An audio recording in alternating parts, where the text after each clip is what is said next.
Hey guys, so I'm doing a SuperATV rear bumper install on my XP1000. And I kind of got in the middle of it and then thought, why not shoot a video? I remember when I was buying this, I really didn't see any online, so excuse the lack of start, but I'm not too far in, so you should be able to get the picture. So one of the first things you're going to want to do is, if you have a rear bumper, get it taken off. If not, you're going to want to take your radius rod plate off, and that is that piece right there. So once you get all that taken off and your radius rod's free, then you're going to want to take your exhaust shield off, which is this piece of plastic. It's held on with T40 torque screws. And then what you want is to drill some holes to prep for your bolts to go through. So what you actually need to do, let me get a light here, is you're going to drill, I went with 1/2-inch holes, and the holes that we're going for are actually here. So this is pre-made into it, and you're going to drill through the backside. These just have to be large enough for an M10 bolt to go through. So you're going to do that there, and then you're also going to do it, let's get it where we can see, right there on this side. And the next thing that you'll do is get your packaging all ripped up, and then you're going to install these struts that actually mount the top half of the bumper to the frame itself. And these are just held on with the M10 bolts that come in the kit. And then you also want to put your tubing end caps on with some hex head screws that are included with the kit. You will just kind of want to loosely put these on, so I don't have them real tight. You can see they still move. And I sat and looked at these. I think they're symmetrical either way, so I don't think it matters which end goes on. So that's just a little thing to note if you end up doing this. Next up on the list, we're going to take a couple of these M10 by 1.5 by 80 flange bolts. You're going to want an M10 lock washer, and both of these, I think they call them alignment, let's see what they call them. Yeah, alignment washers.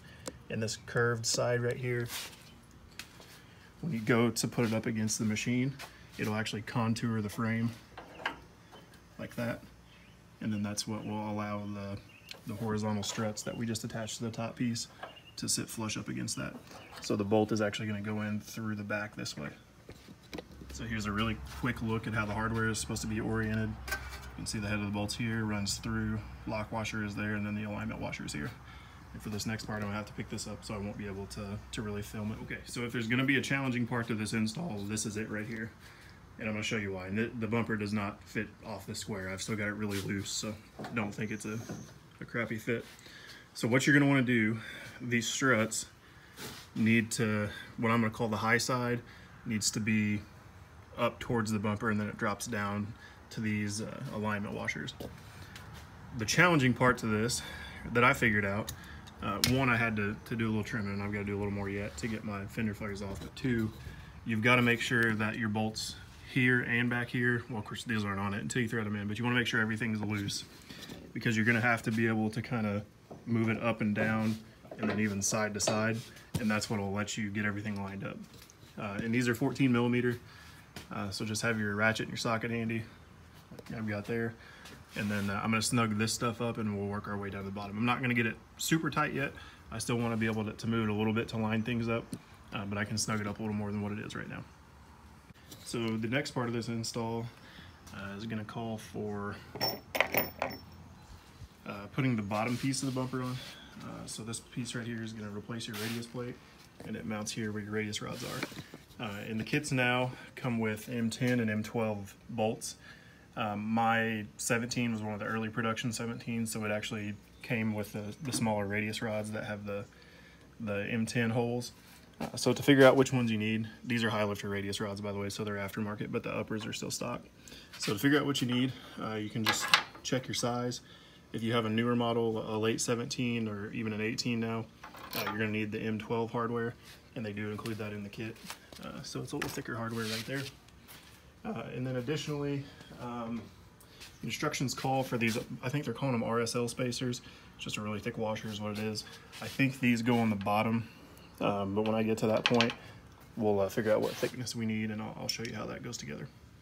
I want to show you a very important little difference here. These spacers, there's a thick one and there's a thin one. So this is thin, this is thick. You want to put the thin one on your top radius rods there, and then the thick one goes on the bottom. Now the kit does come with some really thick ones right here. So these that you're actually not going to use unless you have, it said, I think the SuperATV lower radius rods, the bumper, and then also the fender protection kit they sell. So that is when you use the really thick one. Okay, so I'm not completely done yet, but I got the bottom pieces on, and I will tell you 1000%, get a second set of hands to help you because it'll make your life so much easier. I had a buddy stop by for a second just to grab a couple things, and it took what was taking me 20 minutes to do down to 2 minutes. And the problem that I was having, since this bumper is so many pieces, you've got the top piece, you've got the bottom piece, and then of course you had the struts, so there's a lot of movement in it. But I didn't have the bottom piece attached with these, I'm gonna call them collars, and that keeps this bottom piece free where you can move around to get your radius rods attached. So with these razors, since they have a 3-link trailing arm system, when the suspension compresses and expands or extends, whatever you want to call it, it scrubs a little bit, so it goes in and out and you have that lateral movement. So you've really got to work it to get your bolts aligned, and if you got a second set of hands, I'm telling you, it makes it so much easier.